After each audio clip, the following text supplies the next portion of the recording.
In this video guide, learn how to efficiently manage the app shop within the admin area of your website for optimal system performance and customization. Log into your website's admin area and click on the App Shop tab.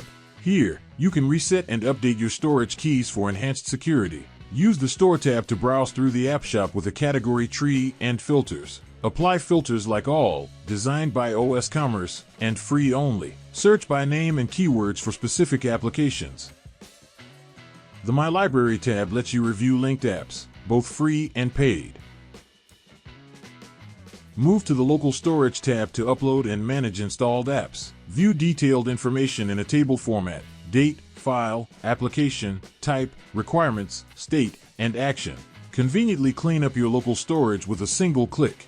Use the Quick Search feature to find apps swiftly by name. Under the System Update tab, check, download, and update osCommerce to the latest version.